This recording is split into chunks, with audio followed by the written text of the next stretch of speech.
registrado, tá certo? Sim, tá ligado. A nossa ideia é fazer um memorial, até para ficar registrado. Ok? Aí a gente vai. Quer coordenar hoje? Não, deixa eu não, porque vazio. Então tá certo. Está sem alunos, o centro está fora do ar. Os alunos do dia, sabe? Eu vou ter que sair agora da cara para ir alguma coisa. Eu preciso que eu quero. Bom, bom dia. Bom dia. Vamos já início a mais uma atividade da Comissão da Verdade, das entidades representativas do UFCG. E hoje nós temos a nossa terceira audiência pública. Inicialmente, nós convidamos o professor José Urânio, hoje professor aposentado, que foi aluno da instituição, né? E depois ingressou como professor, hoje aposentado. Houve um pequeno problema de saúde, ele não pôde vir, então fica automaticamente remanejado para próximo encontro da comissão. Mas para a gente não perder tempo, né, e não comprometer o calendário, nós mantivemos, né, essa terceira audiência apenas com o depoimento do segundo convidado, o professor Marcos Barbosa Caldas, professor também aposentado, já está aqui conosco, a gente vai convidá-lo, né, para vir aqui para a mesa, para ele prestar o seu depoimento, dentro daquela dinâmica que a gente vem estabelecendo em torno das audiências públicas, né? A primeira e a segunda, no caso, né? Aqui essa é a terceira. Então, o convidado ele vai ter um tempo para rememorar suas lembranças, né? Aqui na UFCG, né? E no UFPB, e logo em seguida a gente abre para algumas perguntas, né? Alguns questionamentos, inicialmente formulados pelos membros da comissão e, se for o caso, da própria plateia. Então, sem mais delongas, o professor Marcos Barbosa Caldas vem aqui para a mesa, a quem desde já a gente agradece. Quer ficar aqui hoje?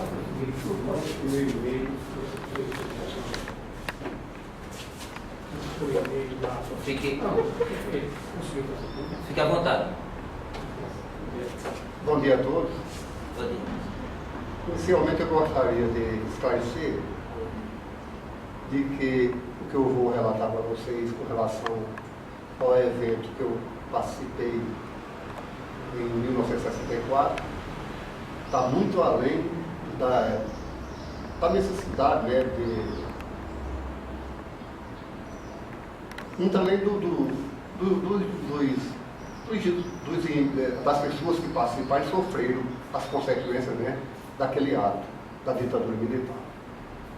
É lógico que vou participar relatando fatos que ocorreram durante esse período, mas só como testemunho, né? Porque na realidade eu só participei de um fato, como testemunho. Mas posteriormente eu relatarei para vocês. Bem, eu vou iniciar então minha exposição falando um pouco de minha identificação. Eu sou o filho mais velho de uma família de 6 pessoas, pai e mãe, um irmão e uma irmã. Meus pais são de origem humilde, né? Todos eles foram agricultores. E meu pai da região de Sapé Marinho. Na época também muito envolvido com a questão política, apesar de ser agricultor, mas ele sempre estava participando desses movimentos do campo, né? E nós éramos 3 irmãos, um irmão, eu e mais outro irmão. Minha formação inicial também foi de origem humilde. Nós estudamos Eu particularmente estudei no grupo chamado Grupo do Rosário, que é ali na Prata, encostado à Igreja do Rosário, ainda hoje existe esse conjunto. Não sei se existe como colégio, né, com educação, colégio educacional, mas era um grupo chamado Grupo do Rosário e eu fiz meus primeiros anos ali. Posteriormente, nós terminamos essa fase inicial, chamada primário, né? E na época havia um exame chamado exame de admissão, que o indivíduo, para entrar, por exemplo, nos colégios públicos, naquela época o colégio mais falado era o Colégio Estadual da Prata, né? Que era o chamado Gigantão, o pessoal chama de Gigantão. Então, para a gente ingressar na escola pública, teria que passar por um exame chamado de exame de admissão. Eu prestei esse exame com todas as pessoas que queriam entrar, teria que passar por esse exame. Eu prestei esse exame e passei e consegui entrar no Colégio Estadual da Prata. Logo eu morava também ali na Prata, né? Eu morei sempre ali na Prata, até meu casamento, a época do meu casamento, quando eu tive que sair e ir para outro local. Mas aí nós passamos e eu comecei a frequentar o Colégio Estadual, fiz o primeiro e o segundo ano ginasial. Na época era ginasial, hoje é chamado de primeiro grau, né? Que vai da primeira à oitava série. Quando foi no término do segundo ano, aí então nós tivemos que sair do colégio estadual porque o governo exigiu que o Colégio Estadual da Prata só funcionasse, a partir de então, no próximo ano, só funcionaria o antigo científico, que hoje é chamado de segundo grau. Então o governo, os diretores dos colégios, do Colégio Estadual da Prata, nos deu a oportunidade de escolher. Quer dizer, você pode se matricular em qualquer colégio da rede estadual, mas que você achar que é mais conveniente para você. Então eu escolhi na época o Colégio Estadual de Bobocongó. Esse colégio funcionava e ainda hoje funciona aqui em Bobocongó, mas na época que eu vim transferido, ele era ali, quando era também um grupo de escola primária que funcionava, e funcionava a turma de segundo grau, que vieram do estadual, e de outro portais também, né? Só à noite, no período da noite. E era encostado ali a igreja, hoje chamada Nossa Senhora de Perpétuo Socorro. Ainda hoje existe esse grupo, esse colégio é um colégio de primeiro grau. Não sei se funciona no segundo grau também, mas é um colégio municipal.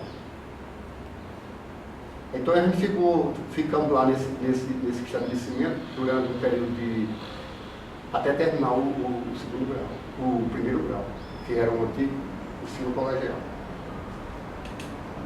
Terminado as atividades aí nesse colégio, então eu terminei o primeiro grau, então fui diretamente naquela época, ia diretamente, você terminava o primeiro grau e você já podia entrar no segundo grau sem concurso nenhum, né? Eu ingressei no Colégio Estadual da Prata, voltei, né, retornando ao Colégio Estadual da Prata, mas agora como aluno do segundo grau. Nessa época inclusive para mim foi bem interessante, porque os professores do colégio na época estadual eram professores, a maioria, todos professores da Universidade Federal da Paraíba, que um dos campos era aqui em Campina Grande, que era a antiga Universidade Federal da Paraíba, campus de Campina Grande. Né? E a maioria dos professores, meus professores de matemática, de física, de desenho, eram todos professores daqui, da Universidade Federal da Paraíba. Então, para mim foi bem proveitoso o segundo grau nosso. Né? E só para esclarecer um pouco, na época também, não existia, era possível não existia na época. Só existia escola pública, segundo grau e primeiro grau. Essa história de cursinho surgiu posteriormente. Eu acho que devido à necessidade de expansão da escola pública, que não houve, então o governo abriu mão das escolas particulares. Aí começaram a surgir. Escola particular já existia, mas não cursinho, né? Aí começaram a aparecer os cursinhos e o pessoal começou a frequentar para se preparar para o vestibular. Eu fiz vestibular logo após o término do segundo grau. Eu fiz concurso para o vestibular umas 2 ou 3 vezes. Eu na época não me inscrevi para matemática não. Eu me inscrevi para o curso de Química. E na segunda ou terceira vez eu passei no vestibular, ingressei, mas eu passei na Universidade Regional do Nordeste, que é a antiga FUP. Hoje é o ETB, Então eu ingressei no curso de Química e nesse curso de Química eu não me adaptei muito com o curso, com a formação de Química, né? Então a minha tendência maior sempre foi, inclusive desde o segundo grau, primeiro grau, era para a área de matemática. Então eu aproveitei e fiz essa mudança de curso e ingressei no curso de matemática, licenciatura do curso de matemática. E assim eu concluí. Falta eu citar uma parte aí da minha história como estudante, que logo após a minha saída do segundo grau do segundo ano ginasial para o colégio estadual, eu não saí assim de imediato não, sabe? Assim que eu terminei o segundo grau, fui para continuar o ginásio aqui em Codocó. Eu fiz Senai também, eu fiz o curso de Senai, eu havia necessidade de eu trabalhar e conseguir recursos financeiros, né? Meu pai não tinha condições. Naquela época minha irmã tinha terminado o segundo grau e ingressou no curso de odontologia. E como aqui na Paraíba não existia o curso de odontologia, ela teve que se dirigir para Recife. E meu pai sofreu muito naquela época, porque tinha que sustentar, além de sustentar os filhos aqui, né? Ele de formação de origem humilde, não tinha condições financeiras para conseguir manter, né? Minha irmã estudou em Recife, apesar de que ela entrou lá também concursada, numa escola pública, mas precisava de alimentação, etc. Né? E ela morava num local onde se reúnem vários estudantes, não esqueço agora, pensionato feminino, né? E ela terminou o curso de odontologia lá nessas condições. Eu tive que trabalhar, entrei no Senai nessa época, terminei o curso de mecânica de manutenção no Senai em 2 anos. Na época que eu fiz o curso de Senai, o Senai funcionava, há 2 anos antes de eu entrar, funcionava porque o internato. E lá os cursos eram de manhã e de tarde, você estudava os 2 expedientes. Num expediente estudava a parte teórica e num outro expediente você estudava a parte prática, fazia a parte prática. Então, foi exatamente nesse período que eu tinha terminado esse curso de Senai, que saí e eles me arranjaram estágios lá fora, de que minha irmã estava concluindo exatamente, estava fazendo esse curso de medicina, de odontologia em Pernambuco, em Recife. Então, eu assim que terminei o curso do Senai, de manutenção, o Senai arranjou um emprego para mim. Eles arranjavam, né? Orientavam você para determinada empresa A, determinada empresa B, para você começar a trabalhar. Eu trabalhei em 2 ou 3 empresas. A primeira foi em Marcos de Almeida, não me lembro ainda do nome, ainda existe esse prédio que é enorme, ali próximo, por trás da República do Barro, um prédio enorme, esqueço o nome da rua. É bonito, das Bolinas, exatamente. Hoje tem aqueles móveis antigos, tá? Então eu trabalhei, o primeiro emprego meu depois do Senai foi ali, como mecânico de manutenção. E de lá eu fui para Santa, uma outra empresa que existia aqui na rua do Suassuna. E com nesses trabalhos que eu tive na época, foi que eu consegui ajudar minha irmã a pagar a despesa dela que ela tinha lá nesse curso, lá em Recife, porque meu pai não tinha condições. Ele não tinha condições de maneira nenhuma, ele tinha as condições que nós tínhamos era da alimentação, e olha lá. Ele trabalhava no ramo de comércio inicialmente, depois ele abriu o próprio serviço dele, que era uma banca na feira central. Ele tinha uma carroça daquela, que ele mesmo fabricou, de madeira, com aquela roda discreta. Então ele botava todo o material dele naquela carroça e seguia para levar a mercadoria dele e expor na cima, né? Então essa foi a minha fase inicial, primeiro e segundo grau. Segundo grau concluí no Colégio Estadual da Prata e ingressando na Universidade Regional Nordeste Antiga FUNG. Terminei em tempo hábil meu curso de licenciatura e antes de terminar o curso de licenciatura eu tive a ajuda de alguns professores, né? Fui monitor da disciplina de matemática. O meu orientador na época era o professor Samuel, que foi professor também nosso aqui, colega nosso do departamento de matemática. E ele já estudava o mestrado em Recife e nos convidou, eu e Mauro, um colega nosso de turno, da licenciatura, a fazer o curso de iniciação ao mestrado em matemática. Na minha época existiam, nas universidades federais, existiam chamados cursos de verão, que eram cursos que os alunos participavam no período exatamente de férias, no período de janeiro e de fevereiro de todos os anos, sabe? O cara lá ia, a pessoa se matriculava. É lógico que para fazer a matrícula você teria que ter um índice de capacidade dentro do seu histórico escolar, né? Aí ingressava nesses cursos de verão e recebia uma bolsa para você se manter lá. Então eu participei do curso de verão de Recife, na época do professor Samuel, ele nos emprestou, na época inclusive até seu apartamento para ficar lá. Eu participei do curso de verão de Recife. Posteriormente a Recife, eu ingressei como professor da Universidade Regional Nordeste.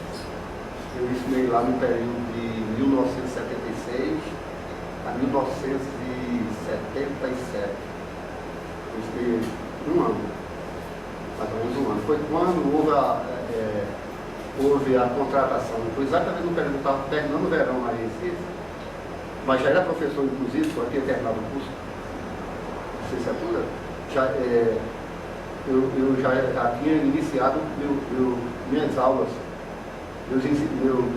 minha profissão de professor, não só nos colégios, eu também esqueci de falar para vocês, mas eu também trabalhei no estado, trabalhei em vários colégios da região de Campina Grande. Pra você ter ideia, na época que eu era estudante, quando terminou o Senai, não deu certo, aí eu tive que me virar com outra profissão, né? E como eu tinha escolhido o curso de licenciatura, eu tive que me virar ensinando também em colégio. Eu ensinei em Barra de São Miguel, ensinei em Areal, ensinei em Pocinhos, ensinei em Campina Grande em vários colégios, inclusive no colégio de Estado. Então esse salário que eu ganhava na época me ajudou bastante a me manter, né, e dar prosseguimento ao meu estudo. E também para pagar minha educação lá no colégio da FUM, que não era gratuito não na época. Hoje o UEL-TV é gratuito, mas na minha época que eu fiz, a gente pagava uma mensalidade. E eu tive que me virar bastante para conseguir recursos para terminar esse curso. Dando continuidade, posteriormente, ao fazer curso lá de verão em Recife, na mesma época, foi quando eu retornei, preparado já para continuar as atividades de ensino lá na FUM, como professor. Aí surgiu a oportunidade de ingressar aqui na UFPB, na UFPB. Surgiu a vaga de matemática, no departamento de matemática, mas que essa vaga de matemática não seria para ficar aqui no campus daqui. Seria uma vaga para ser destinada ao campus de Bananeiras. Na época que eu fiz os concursos para a universidade, não era um concurso como existe hoje, que são de provas, títulos e exame didático, né? São 3 avaliações. Na época que eu entrei na universidade, as provas eram só de títulos. Você exigia que você tivesse experiência de ensino, isso aí contava ponto. Exigia que você tivesse sido monitor, isso aí contava ponto, monitor da disciplina que você ia fazer concurso. e a experiência profissional do indivíduo, né, em relação ao tempo de trabalho, etc.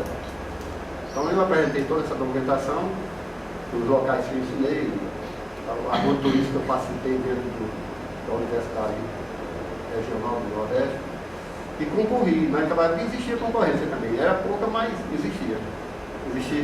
Na época que eu fiz, tinha uns 5 ou 6 alunos concorrendo a mesma vaga que eu participei. Essa vaga, nesse concurso, dessa seleção que houve, eu fui escolhido e fui encaminhado para o campo de Bananeira. Trabalhei só um período de 77, 2. Foi o período de 77, 2. Eu entrei em 77 1. Não, terminei, deixei de ser professor até 77 1 da FURN. Em 77 2 eu fui professor de Bananeira. Ao terminar o período, naquela época o departamento nosso era ligado ao departamento de física também, era um departamento só. Então, houve a necessidade de professor de matemática para o campus daqui. Então, o que o pessoal fizeram? Me tiraram de lá, me solicitaram a transferência de lá, e sem ser a meu pedido. Houve uma solicitação à direção de lá e eles me transferiram para cá. E fizeram abrir um novo concurso. E para lá foi indicado até um colega nosso, que foi até diretor de Bananeira, que é o Chateaubriand, o professor Chateaubriand. No meu lugar, quem ficou lá na época foi o professor Chateaubriand. Também passou pelos mesmos crimes que o meu, houve um concurso, foi selecionado ele. Ele apresentando também, evidentemente, suas experiências no lado de cima. Então, voltando para Campina Grande, eu trabalhei fiquei como professor até 79 e saí para fazer o curso de mestrado na Universidade de Campinas. Saí exatamente num período de curso de verão, porque se eu conseguisse passar no curso de verão, eu seria escolhido para o curso de mestrado na época. Existia nas universidades, na parte de matemática, não sei se outros cursos isso era feito também, mas você ingressar nos cursos de mestrado, você teria que primeiro passar pelos cursos de verão, ser aprovado nesses cursos e para ser selecionado para as bolsas, né? Não que você não fosse selecionado para fazer o curso de mestrado, mas sim para você obter as bolsas.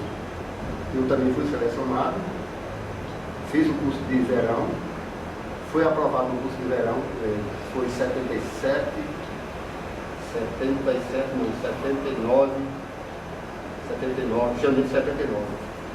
Após o curso de verão, permaneci na universidade até 80. Retornei para o departamento de matemática e me aposentei no departamento de matemática e estatística, que hoje mudou o nome, é chamado de UNI, né? Unidade. Unidade de Matemática e Estatística. Fiquei até o ano de 1997, quando eu me aposentei por tempo, né? Por tempo e por ano de contribuição. Então, essa é praticamente, em resumo, meu histórico da vida escolar e de minha vida familiar inicial. Teria para contar para você. Então, se vocês quiserem que eu abra algum espaço para alguma indagação, você acharia melhor que fosse no final. Porque agora eu vou relatar exatamente o fato com relação ao meu testemunho, né, ocular, um evento que ocorreu aqui em Campina Grande, na época que eu estava testado. Da escola. Você conclui? Fique à vontade. Esse episódio, outro, você possa lembrar e depois abriria para... O fato que eu vou falar para vocês ocorreu exatamente logo após o golpe militar de 1964. Eu, nessa época, era aluno do Colégio Estadual da Prata, estava à noite. Fazia o segundo ano do ensino de primeiro grau, que antigamente era colegial. Então, o meu testemunho só, meu depoimento só deu um testemunho, né? De que todos os alunos dos colégios da época foram convidados pelo diretor central dos estudantes da Universidade Federal de Campina Grande, da Paraíba na época, né? Para participar de um evento que ocorreria na Praça da Bandeira. Era uma concentração de estudantes, cujos objetivos dessa concentração era mostrar a não aceitação, né, do que foi feito com a UNE, que não sei se o pessoal sabe aí, para lembrar, é que logo após a Revolução de 64, a Revolução do golpe militar de 64, a UNE, a Unidade Central dos Estudantes, que era situada lá, se não me engano, acho que era no Rio de Janeiro, ela foi tomada pelos militares e foi incendiada. Então, os militares tomaram conta e o pessoal que estava lá disse que foi um desastre. Então, acabaram com a UNE. Inclusive, não foi só a questão física, não, dos acontecimentos, mas a questão de que a UNE não poderia mais se reunir, porque ela passou a clandestinidade. Então, devido a esse fato, os alunos de todas as escolas públicas, né, do país, eles começaram a se movimentar. Objetivando exatamente ir de encontro a esse processo de ditadura, né, de pressão sobre o estudante universitário. Então, o Centro Acadêmico Estudantil da Universidade Federal da Paraíba, aqui em Campina Grande, Campina Grande, eles convidaram, não só aqui, eu acho que no Brasil inteiro isso, né? Convidaram todos os alunos do ensino médio, né, do ensino básico, os alunos do colégio, do ensino colegial e do científico, a participar desse movimento, a participar desse ato que ia ser realizado na Praça da Bandeira, da hora, disseram a hora, e que o objetivo era, à medida que o pessoal saísse da universidade, os alunos saíssem da universidade aqui, fosse passando no Estadual da Prata, passando nos colégios por aí, arrastando, tá vendo? Um arrastão levando os alunos todos para esse local. E nisso eu estava à noite, mas não soube, todo mundo foi informado à noite, e o pessoal ficou aguardando a passagem dos alunos, e na hora que esses alunos passaram, a gente acompanhou. Nós acompanhamos. E fomos até a Praça da Bandeira. Chegando lá, aí começou a se formar os grupos, já tinha gente lá com microfones, com alto-falantes, e falando, né, já se articulando para começar o ato. E foi chegando gente do campo, chegando gente do outro, aluno do campo, aluno do outro, e também começou a chegar a polícia. Os militares começaram a chegar também. Os alunos foram chegando policial, e quando eu olhei assim, eu vi mais policial do que gente, do que aluno estudante. Tanto que quando o menino chegou, pegou o microfone lá, os organizadores do evento, chegaram e gritavam assim: olha, vocês não se afastem, vocês não se dissolvam, porque é pior. Porque a essa altura a Praça da Bandeira praticamente tinha mais militar do que você imagina. Era pessoal da polícia, não era do exército, era o pessoal da polícia, militar. E eles foram cercando, e o menino lá dizendo que não se afastasse, o pessoal começou, os militares começaram a pressionar, e o pessoal vai começando a sair. E começaram a pressionar e dar paulada ali, sabe? Cacetada. Eu corri na direção do colégio, mas as pessoas correram na direção do Cine Babilônia, do jeito que estava aberto lá o Cine, mas a gente entrou. Eu acho que o porteiro nem viu. Foi tão rápido que a gente entrou que o pessoal nem viu. Eu sei que foi uma pancadaria grande esse dia lá na Praça. Foi gente presa, foi gente espancada. E eu só saí depois que terminou o filme, junto com o pessoal que estava no cinema, saí devagarzinho pelo canto e batei.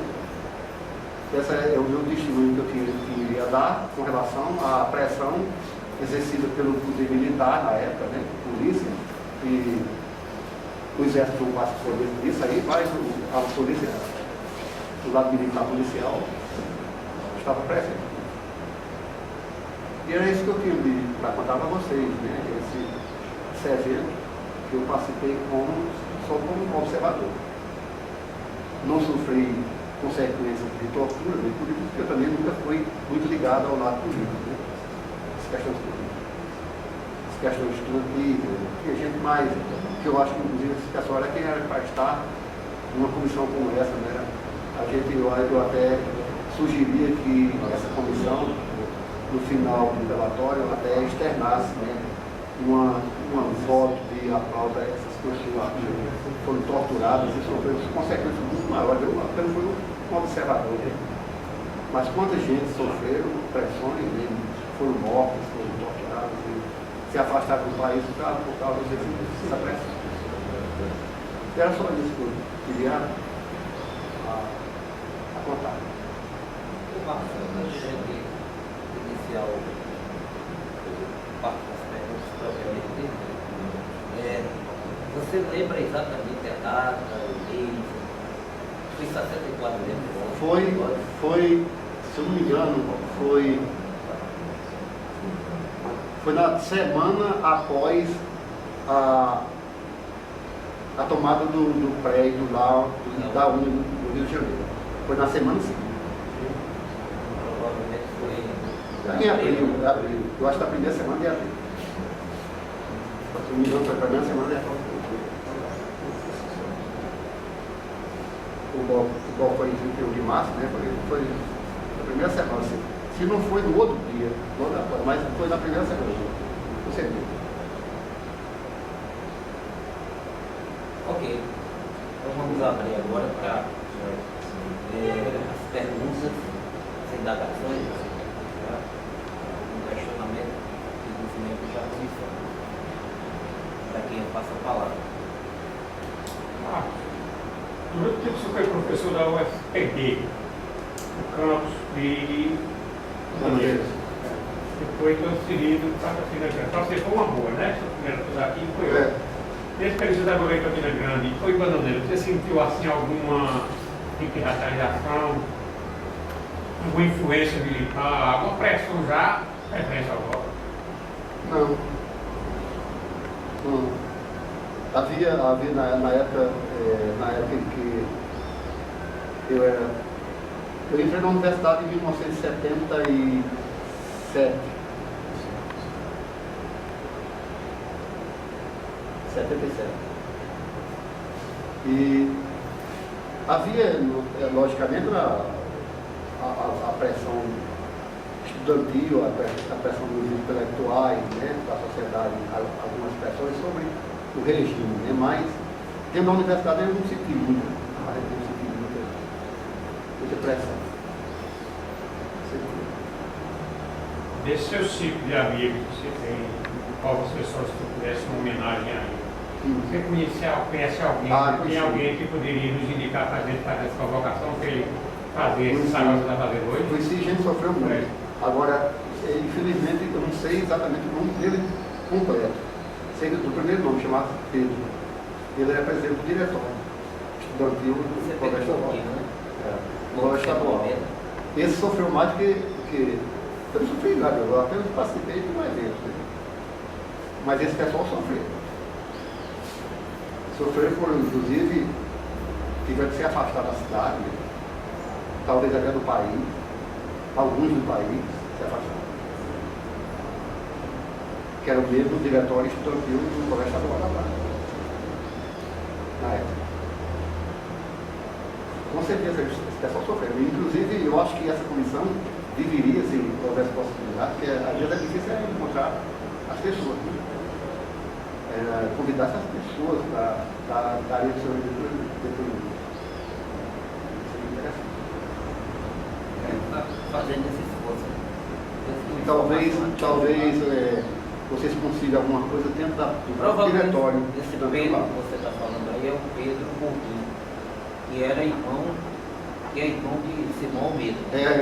Pronto. Simão também era dessa época. Destacado, né? Da antiga Poli, depois enfim.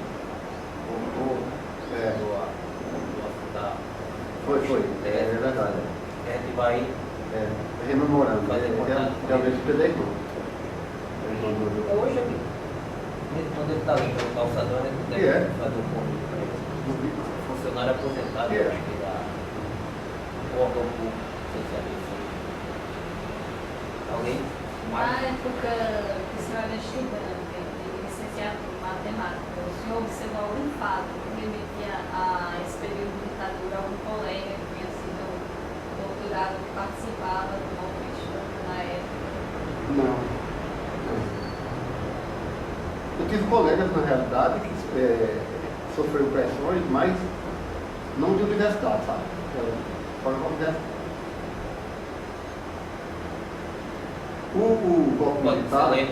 O golpe militar para a área estudantil pesou muito no início.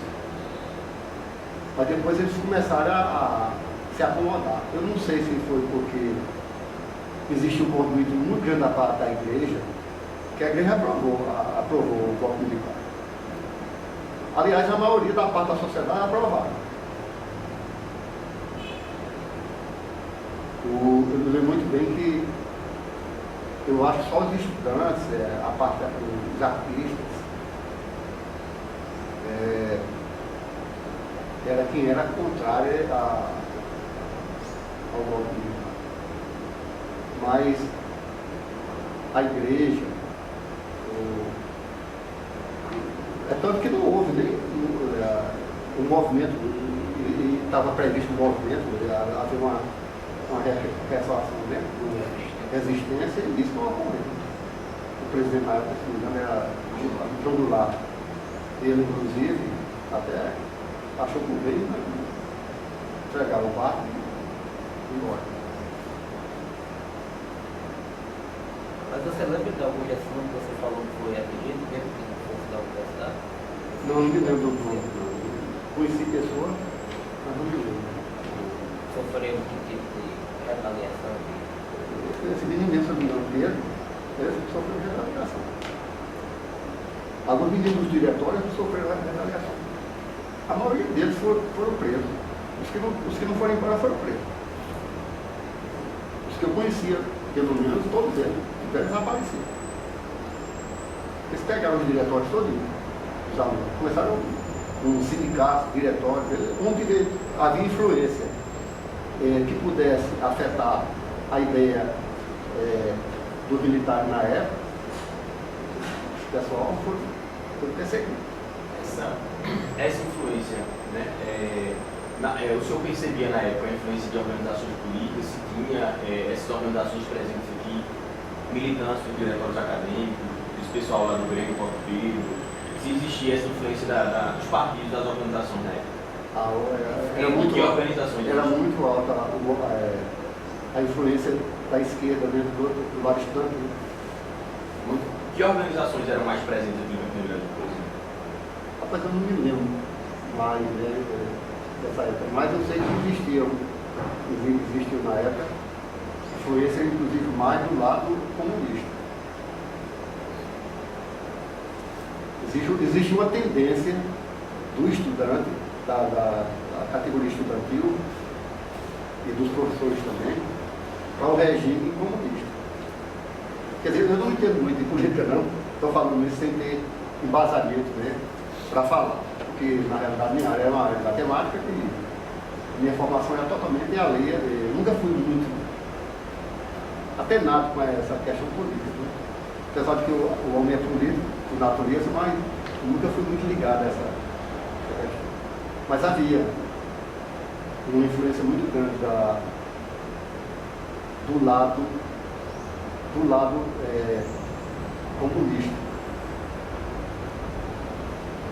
Eu acho que apoiando mais a área da juventude, eu como não era ligado diretamente à juventude, né, ao diretório acadêmico e a esse lado político, eu nunca fui muito político, na realidade, eu sempre fui um cara meio alegre. A pessoa que faz matemática, em geral, é assim, a gente se aliena, né, das coisas.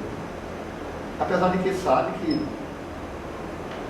que faz parte da formação do indivíduo, mas, em geral, quem estuda matemática, eles se dedica totalmente à matemática, o resto pode pegar fogo. Em geral, né? Em geral. Não por opção, mas porque o cara, quando ele começa a estudar matemática, ele não tem tempo mais nem para se levantar. Tem essas questões também. Mas eu acho que a tendência na época da juventude estudantil e da igreja católica e dos professores universitários era para o lado esquerdo. Não era para o lado do poder vigente, era para o lado esquerdo. A tendência era buscar uma outra alternativa de governo, governabilidade.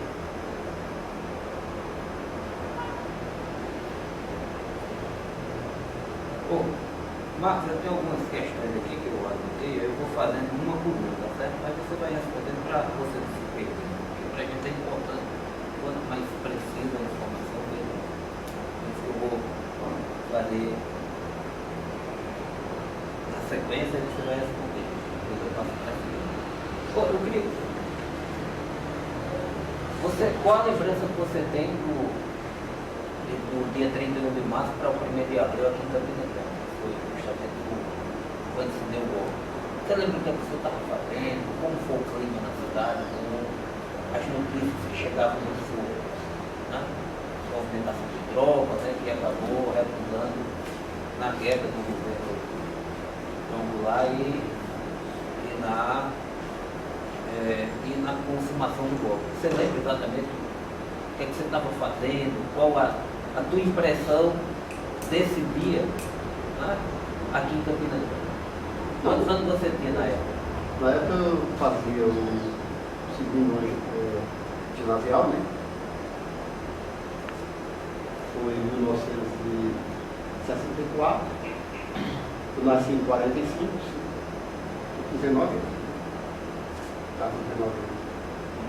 E eu nunca fui muito atenado com a questão política, na verdade, sabe? Questões políticas. Apesar de que o homem já nasce político, né? Mas eu nunca fui muito ligado a questão de diretório, de centrais de estudantes.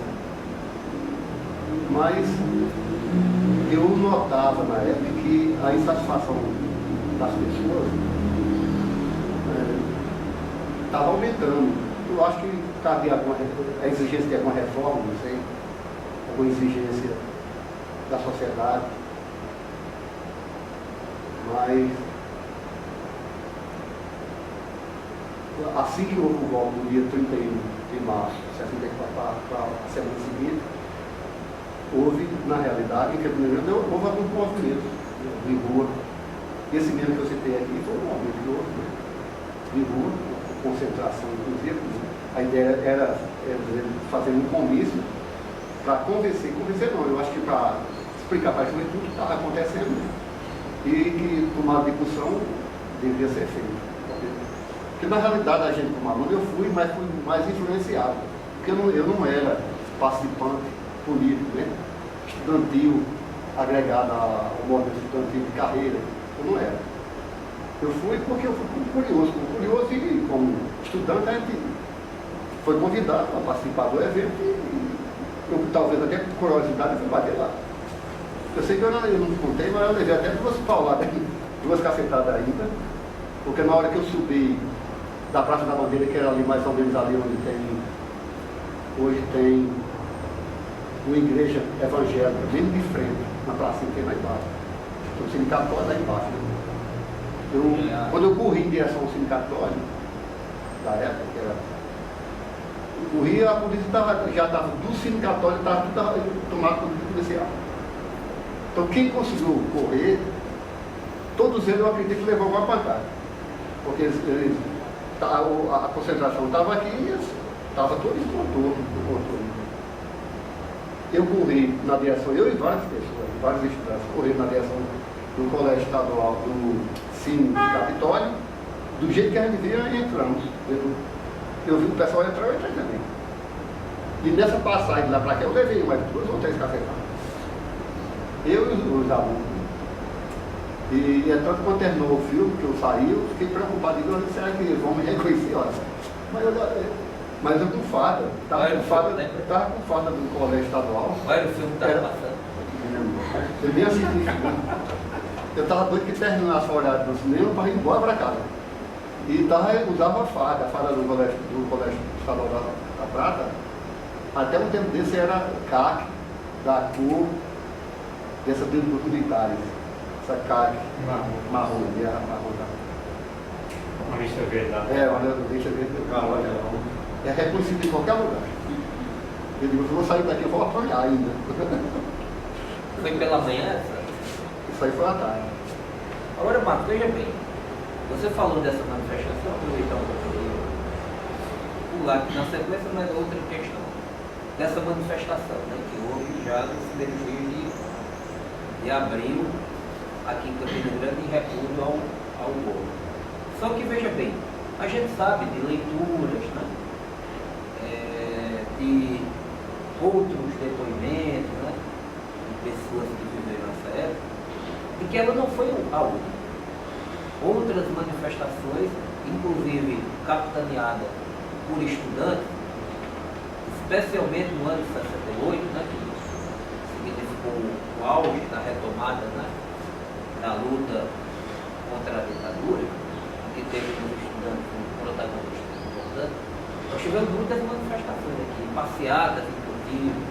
Existem, a gente observa os jornais de época, né, toda aquela movimentação contra o acordo MEC-ZAID, né, aqueles acordos, né, que contribuíam para transformar a educação brasileira em algo muito parecido com o sistema americano.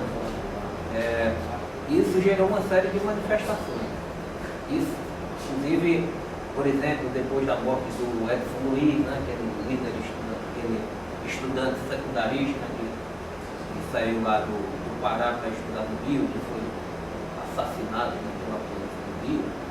Uma série de manifestações ocorreram no Brasil afora, né, protestos, missas, né, que ocorreram aqui, inclusive em Campina Grande. Então eu queria saber se você, essas outras manifestações que ocorreram, né, e posteriormente, você não tem nenhuma lembrança, não chegou a acompanhar, ver pelo jornal, ou amigos seus que participaram? Qual a lembrança que você tem de outras manifestações que ocorreram? Não, realmente agora começa a vir na memória, né? Houveram várias manifestações que aqui. Eu particularmente não participei mais nenhuma. Porque depois dessa lá do filme do Capitólio ali, quase apanho lá, né? E eu não era ligado ao movimento estudantil, que eram as pessoas que eram diretamente mais envolvidas com esse processo. Mas houveram em Campina Grande, houveram várias manifestações. Eu particularmente não participei mais nenhum. Mas houve, eu me lembro bastante que houve um movimento de ir novamente na praça, comunistas. E começou a haver também os acertos do lado militar também. Tanto havia uma movimentação grande de manifestantes, né, em desacordo e não acatar aquele tipo de regime, como também havia os militares que pressionavam para o pessoal não se movimentar. Mas não, são lembranças muito válidas para mim, tá? Não tenho assim lembrança bem aguçada com relação aos fatos, porque também eu não participar diretamente. Ok. Bom, outra questão. Você falou que seu pai é original daquela natural daquela região ali de Marinha Sapé, que conforme a gente sabe também foi palco de muitas lutas, né? Principalmente no período que antecedeu o golpe de 64. Particularmente a luta pela terra, né? Capitaneada aí pelas ligas camponesas. Então minha pergunta seria o seguinte: seu pai, já que você falou que seu pai, né, foi agricultor, né, lá naquela região onde ele nasceu, se ele teve alguma participação nessas lutas, ele chegou a participar, por exemplo, das ligas camponesas, já que a mais importantes ligas camponesas da Paraíba, uma das mais importantes do Brasil, justamente foi criada lá em Sapé, a partir da liderança de João Pedro Teixeira, né? Etc.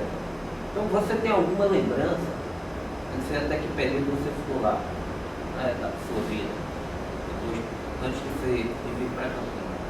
Seu pai chegou a, enfim, a pergunta seu pai chegou a ter alguma militância nessas lutas pela terra, Avenida Camponesa? Que lembrança você tem dessa época que você morou em Sapé, naquela região? Bom, eu particularmente não nasci em Sapé, nasci na cidade de Campina Grande em agosto de 1945. Agora meu pai é de origem da região de Sapé, Marília, essa região exatamente onde houve esses confrontos, né? Onde houve o nascimento desse sindicato, né, de agricultores. E ele realmente, meu pai era bem ativo. Eu nunca fui ativo politicamente, mas meu pai era assim, politicamente. Não era ativo no sentido de, por exemplo, ele chegar lá e eu já em cima de um palanque desse e abrir a boca. Mas participativo no sentido de ouvir tudo que estava acontecendo, né? Se informar do que estava acontecendo e transmitir para outras pessoas que não tinham entendimento bem do que estava acontecendo na época. Isso aí ele realmente ele era muito mais do que eu adepto a. Eu nunca fui, na realidade, adepto ao lado da política. Mas meu pai era bem centrado nisso. Agora não posso lhe dizer se ele participou desse movimento de campo, porque se ele participou, ele nunca falou para a gente. Pode ter sido na época que ele solteiro, na região de Marília, sabe? Ele veio de lá dessa região. Ou nasceu lá. Bom, uma outra pergunta, ainda dentro do que você falou.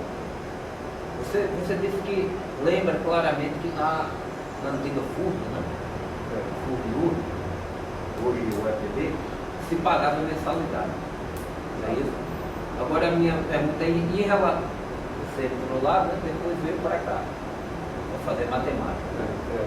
Então minha pergunta é a seguinte, aqui na UFPB, se pagava mensalidade ou algum tipo de taxa, como matrícula, etc. Qual a lembrança que você tem dessa parte aí? Pagamento de taxa ou mensalidade em relação aos alunos? Não, eu não fui aluno aqui da Universidade Federal da Paraíba, na época Paraíba, né? Campo de Campina Grande. Eu não estudei na Universidade Federal de Campina Grande.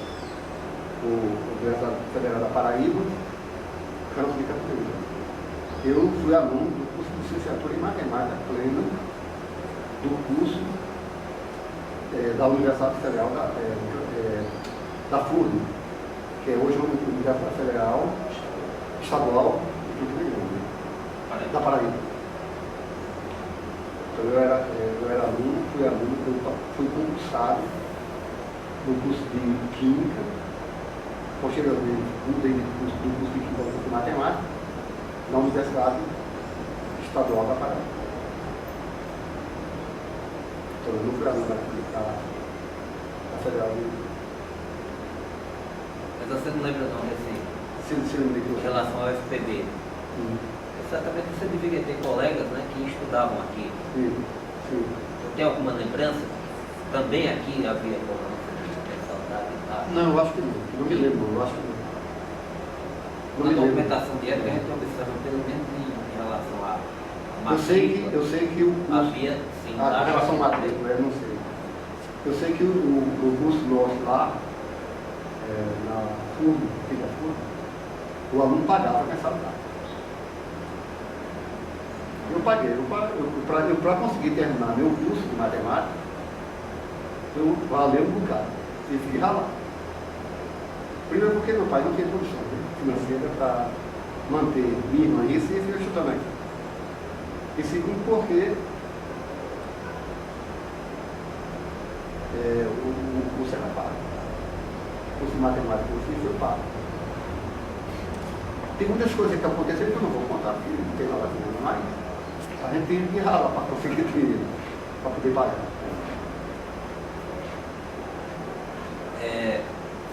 Em relação ao ingresso, né? da universidade, como era a forma de ingresso aí? Era através do vestibular? Aqui na daqui. No geral, né? Sim, não, o ingresso na universidade na época, eu assim que terminei meu curso, em 1976, eu fui convidado, eu já era aluno da FURB e fui convidado para ser professor. Não, como aluno. Como aluno. Como era o ingresso? Sim, como era o ingresso como aluno, Sim. lá na FURB. Era prestar vestibular, era o vestibular, era o curso vestibular. Tanto na federal como na FURB. Prestasse o curso vestibular, se ingressava dentro da classificação, dentro do curso pretendido. Né? E o que mais você está buscando? Era essa forma de ingresso. A forma de ingresso é vestibular. Só que a antiga FURB, ela cobrava do aluno a mensalidade. A FURB era um curso ligado mais à Prefeitura Municipal de Campina Grande. Era uma fundação, né? Uma fundação. Então, os alunos eles pagavam uma taxa mensal que, para mim, na época, era altíssima. É tanto que eu, para conseguir pagar, existe uma fato aí que eu não sei se eu devo falar. Eu, como aluno, para conseguir pagar uma vez, e graças a Deus eu sempre saí bem nas aulas, né? No curso e nas disciplinas. Mas uma vez eu para conseguir fazer a prova, eu tive que passar um cheque até 6 mil. Consegui com um amigo meu o cheque, ele me emprestou o cheque dele. O cheque dele também não tinha fundo, porque ele era aluno também, né? Mas também tinha o cheque. Aí ele entregou o cheque e eu disse, você cobra o cheque, desculpa, pode deixar na data eu. Aí ele me assinou o cheque, botou o valor da mensalidade, entreguei lá na tesouraria e consegui fazer a prova da que sair. Porque se você não.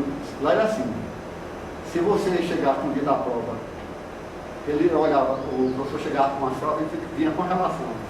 Aí eu olhava quem era que estava em débito. Aquele que estava em débito ele chamava assim, dizia, fulano e tal, procure a secretaria, a tesouraria. Procure a tesouraria. Aí o meu nome fez quando eu estava lá na tesouraria. Era impedido de fazer. Aí não fazia prova. Inclusive, vários professores meus sentiam muito por mim, né? Porque eu, graças a Deus, eu fiz um bom curso de graduação, sabe? Na época, modéstia à parte, eu fui um bom aluno. Mas tinha essas questões. Né?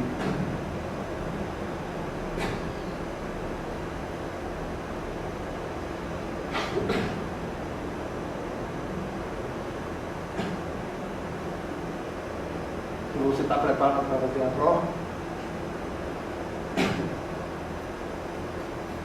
Não tem condições.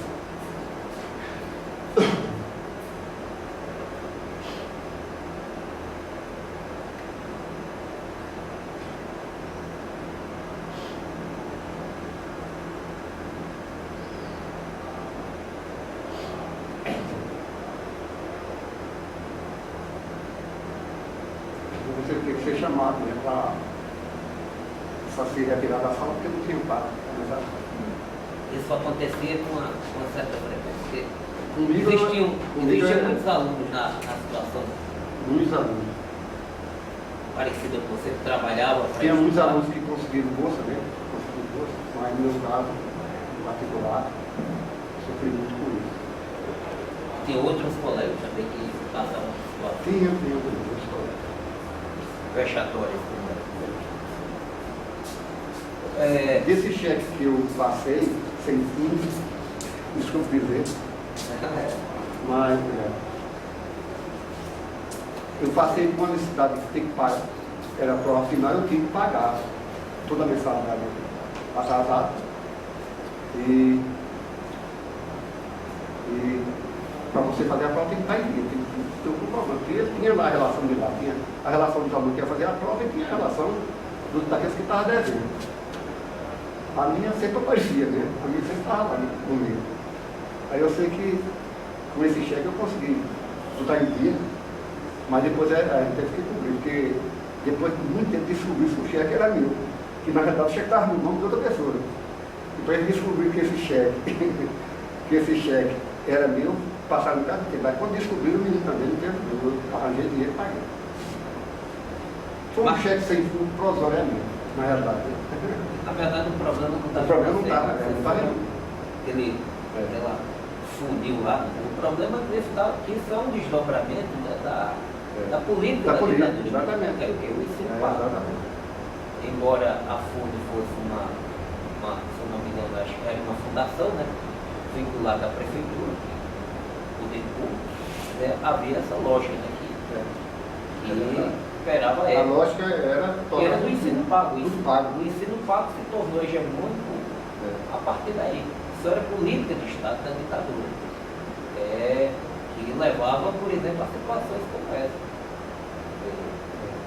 Você alimentar esse sonho, né, de estudar para ter um lugar ao sol, e de repente você enfrentar esse tipo de situação que deveria ser extremamente difícil. Né? Que, de certa maneira, ainda hoje as escolas privadas fazem, né? Ou tentam fazer, às vezes são meio ali inibidas pelo modo do consumidor, né? Por pressões outras, mas ainda impede um pouco essa lógica. De que você transforma, né, a mercadoria, a educação na mercadoria. Esse processo de dimensão humana acaba sendo posto lá. Uma outra questão que eu gostaria de colocar para você.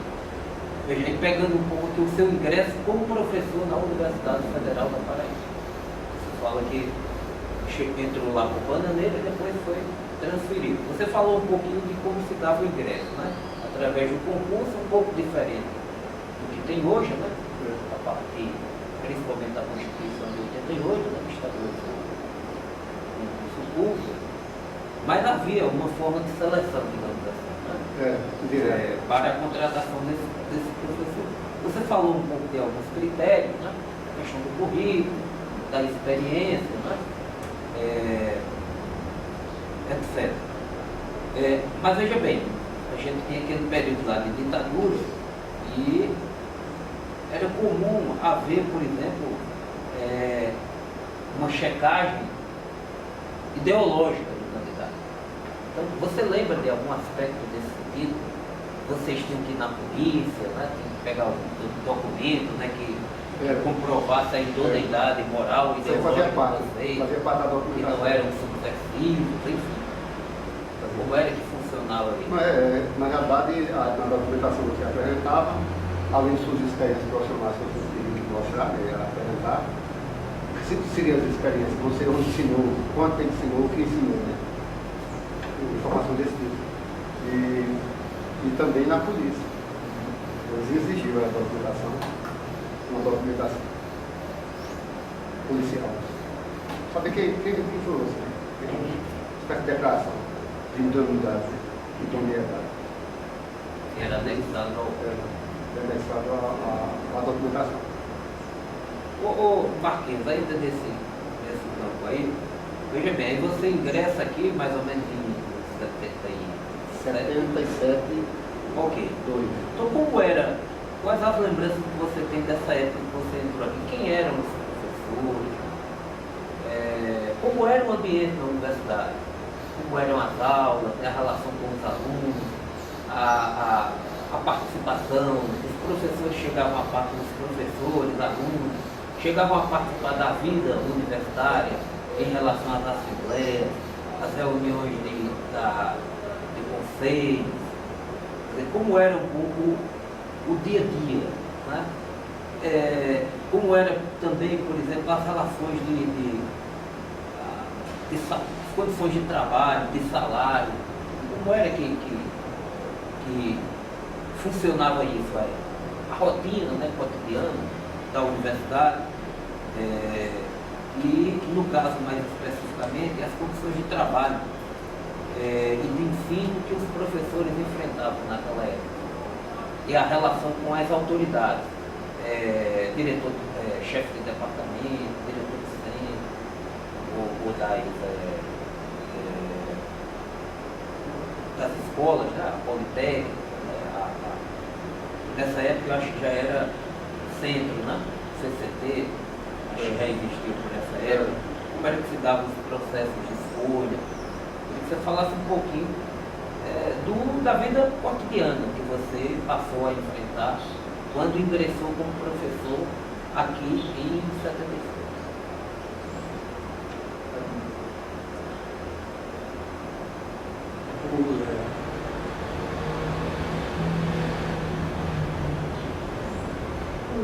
Nós entramos, eu entrei no departamento de matemática. Na época era departamento de matemática e física, que eram dois departamentos juntos, unidos, né? Posteriormente depois de separar. Mas era bem movimentado a Universidade Federal da Paraíba. Atual Campinas. Era bem movimentado, a Universidade estava numa fase de crescimento. E havia uma grande movimentação de contratação de professores. E de expansão dos cursos. E eu acho que foi o período que a universidade mais cresceu. O período de 77 e 85, com a fase de crescimento. Depois começou a cair, sabe? Começaram a se exigir, se reivindicar mais coisas para a instituição. Mas durante esse período de 77 até 85, um período, eu acho, de expansão. E crescimento também da instituição. Talvez não foi uma coisa que os militares fizeram para até, no sentido de expandir um pouco a instituição. Até, no início a gente pensava até que o negócio fosse piorar, mas eu acho que melhorou um pouco. Mas posteriormente começou a cair. Questão de salário, questão de condições de trabalho. De 85, eu acho que melhorou. Mas a outra pergunta que você só foi não. Se vocês tinham participação, estudantes, professores, nos conselhos, já existia uma grande movimentação de estudantes. O estudante tinha representação em todos os cursos, todos os departamentos, nas direções do curso. Eu participei como coordenador do curso de matemática, com vice, durante 4 anos, e com coordenador do curso de laboratório do laboratório de matemática e estatística, durante 8 anos. Então a movimentação dos alunos era muito boa na época e foi bem proveitoso. Trabalhei como vice-coordenador do curso durante 2 gestões e para mim foi muito bom. Boa época. A universidade, eu acho que ela começou a cair muito com relação à falta de recursos depois de 85, 82, eu acho que ela começou a cair muito, o governo começou a desprezar. Mas até 80, até 82, por aí, eu acho que já recebeu uma certa recurso. Ela estava em fase de expansão, depois começou a cair. Ela veio numa fase de expansão. Crescendo, sendo aumentado os cursos, o número de alunos, o ingresso de alunos, sendo aumentado o número de cursos. E começou a cair, eu acho que depois de 85. Aí começou o curso ganhar menos. O salário melhor que houve um professor aqui, durante o meu período, foi no ano de 1981, 82. Foi na época de Sarney. A inflação estava X, o reajuste do salário do professor ia para X também. Ele dava integral até maio. Então não havia esse problema. Hoje a gente sofre essas consequências muito mais do que no meu tempo desse ano. E aí, particularmente, eu achava que o professor ganhava bem na época.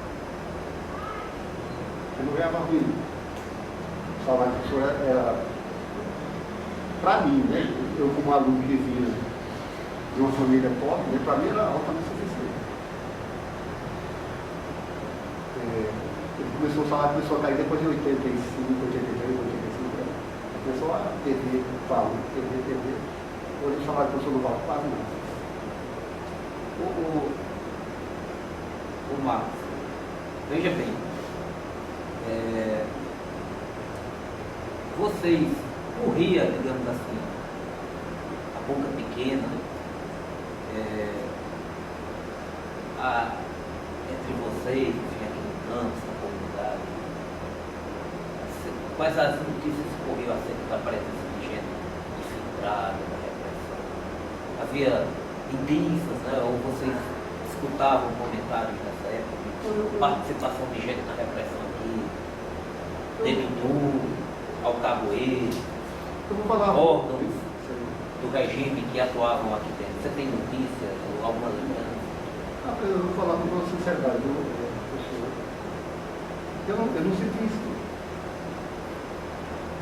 Realmente existia as pressões, mas a um nível que não pegava a parte do professor, a não ser que ele tivesse muito envolvido com isso.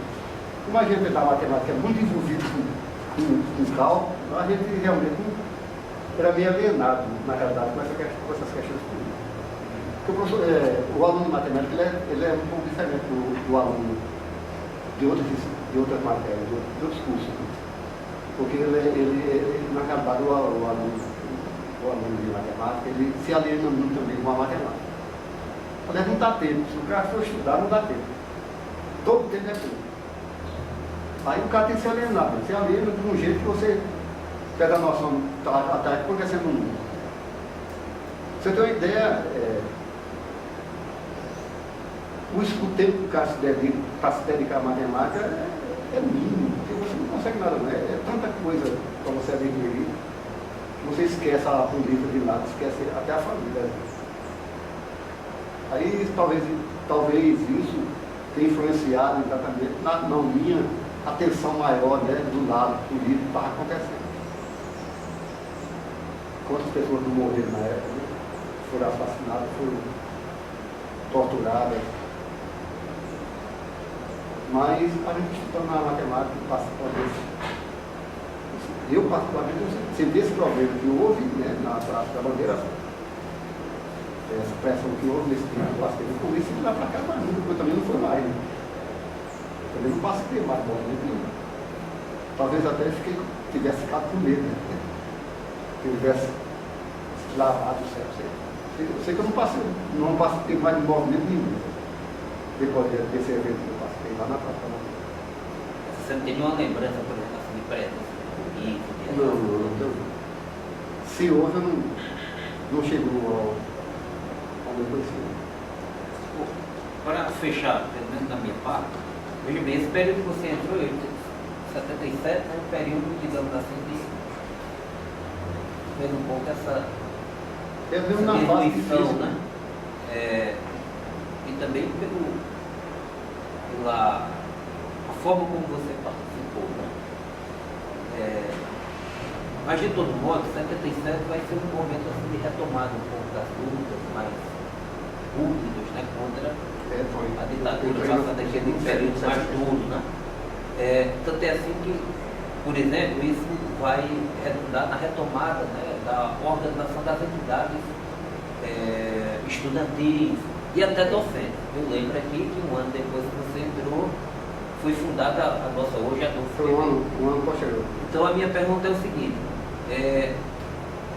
você chegou a ter alguma participação no movimento docente, né, que inclusive vai retomar a questão da luta pela carreira, né, por melhor função de trabalho, com a realização de eventos, de assembleias? Você chegou a ter algum tipo de participação nessa época de 78, principalmente para frente? Que a gente observa, né, algumas fotografias de época, a realização de grandes assembleias que ocorreram aqui nessa parte do CH, chamado Calçadão, no ginásio, assembleias, né? Algumas greves, né, que começam a pipocar a partir de 80, 81. Eu queria que você falasse um pouco da sua participação direta ou indireta. Você chegava a ir para as assembleias? Quais lembranças que você tem dos primeiros dirigentes que estiveram mais à frente da criação da DUS, as primeiras diretorias? Você chegou a ter alguma participação em alguma diretoria da DUS? Fala um pouco sobre esse assunto. Na realidade, como você diz, nesse movimento 78, 79, professores aqui dentro da UFCG, realmente era bem ativo. E eu participei desde o início, não diretamente, porque eu nunca fui muito político, ligado politicamente, né? não fui muito. Nunca participei diretamente da política, seja no estudo, mas eu era muito agregado ao sindicato. Eu sou sócio fundador do sindicato. A primeira assembleia que eu participei, houve a formação da Assembleia Provisória, né, da diretoria provisória, depois foi eleito definitivo. Você lembra onde foi que ocorreu essa assembleia? Foi, se não me engano, foi no ginásio, lá em cima do primeiro andar da rua. DCE. Eu tenho o funcionário do Banco do Brasil anteriormente. O primeiro andar, não sei que prédio é aquele. Para ele dar coordenação. Onde ele funciona hoje, não tem hoje uma sala de reunião. Se eu não me engano, foi lá. Acho que a sala Fábio Gutenberg. Se eu não me engano, foi lá. Mas o movimento torcer com relação à criação de empresa, que não era sindicato na época, era chamado de associação, eu participei desde o início. Não diretamente envolvido, né? Eu nunca fui politicamente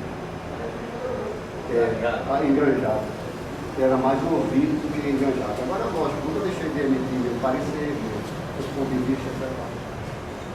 Mas sempre assisti a reuniões, a reunião na época era muito movimentada, não só da parte dos professores, como também da parte dos alunos. Os alunos eram bem políticos. Eu conheci muitos alunos políticos aqui dentro da universidade. Tenho vários nomes, inclusive, na realidade, eu tenho uma memória fraca, estou tão ruim de memória que eu não lembro. Mas eu me lembro de alguns alunos que fizeram sucesso. Bons alunos no sentido de não só reivindicar seus direitos, né, mas também de ser bons alunos de aula, né, dentro dos seus cursos. Né. E isso aí foi uma coisa marcante na época. Eu achei que, esse é um ponto de vista meu, eu achei que houve até uma evolução muito grande na universidade, de 77 a 80. 85. Depois começou a cair.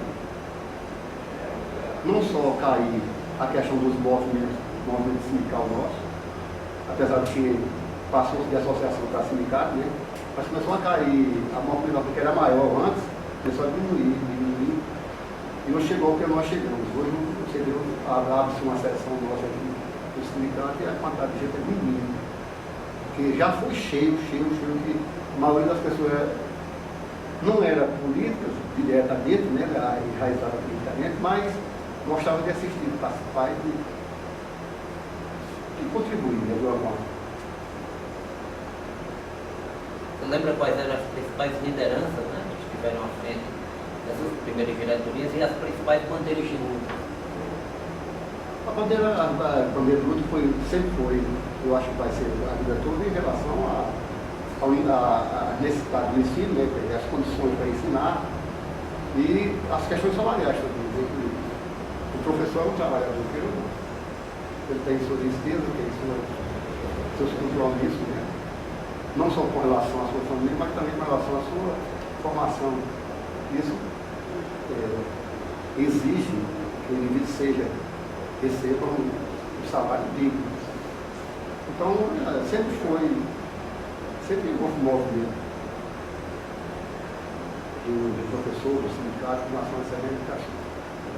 E você falou com relação a liderança na minha época foi o Romo, né, foi um dos primeiros, o professor Romo, que é professor de física. Vai vir aqui. Foi posteriormente houveram, eu me esqueço agora, minha memória é muito fraca, tá? Estou com memória ruim. Wagner foi posteriormente, por vários anos, né? E sucedeu. E uma coisa que eu acho interessante no sindicato é que ele nunca, mesmo que hoje não seja como antigamente a reunião seja muito mais movimentada, mas sempre houve professores, né, dedicados à questão política e à questão do sindicato. Para mim, eu parabenizo todos eles, desde o primeiro até o atual. Ô Marcos, uma das bandeiras de luta, né, que o movimento docente propôs à época, no Brasil como um todo, estava surgindo há antes, né, que também teve essa formatura antes, né, e as associações docentes, as partes, foi a bandeira da luta contra a própria ditadura, né? E, por exemplo, a luta pela anistia. Você tem alguma lembrança dessa campanha da anistia aqui em Campina Grande, que o movimento docente de Campos chegou a acompanhar? Não teve. Eu sei que houve, sei que realmente houve essa movimentação, mas nunca fui muito ativo politicamente, na realidade. Aliás, eu acho que o aluno de matemática, ele é um pouco alienado da questão política. Eu acho. É um ponto de vista meu. Porque não tem tempo para se dedicar a outra coisa a não ser estudar matemática.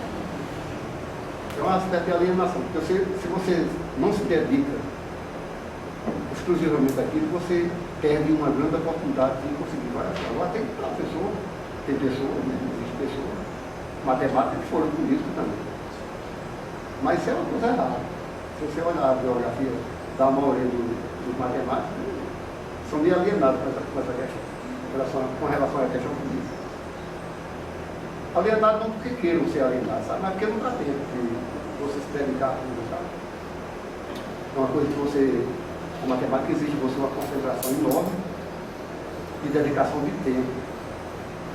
Coisa que concentração de tempo e dedicação. Né? Aí isso talvez motive muito o professor de matemática a ser mais político. Seja mais enraizado com a questão política. Com as questões políticas. Bom, da minha parte, eu acho que era isso que eu tinha para lhe perguntar. Alguém mais gostaria de fazer questão?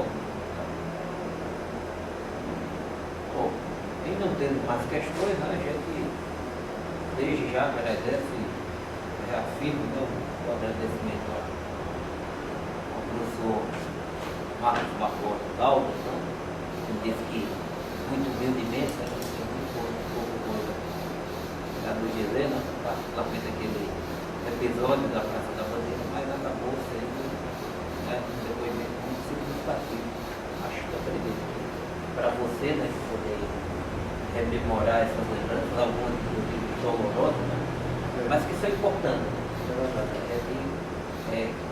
curar essas chagas do passado.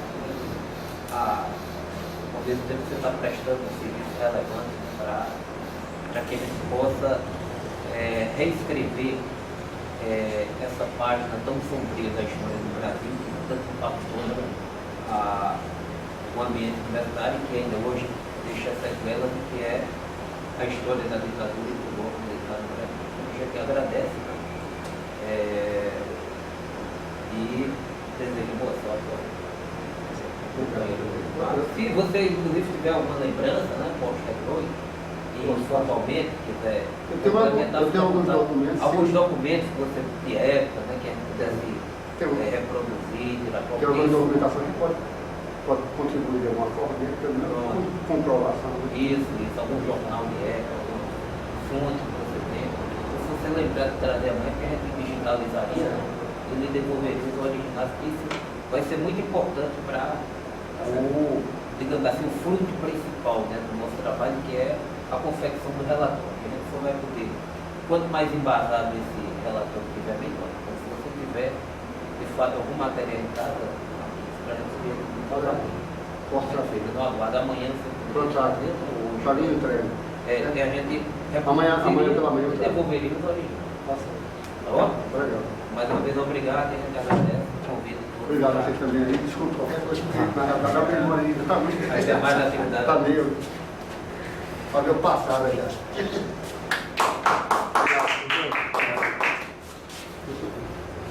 Obrigado.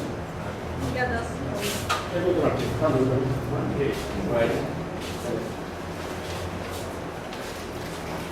Só tem data,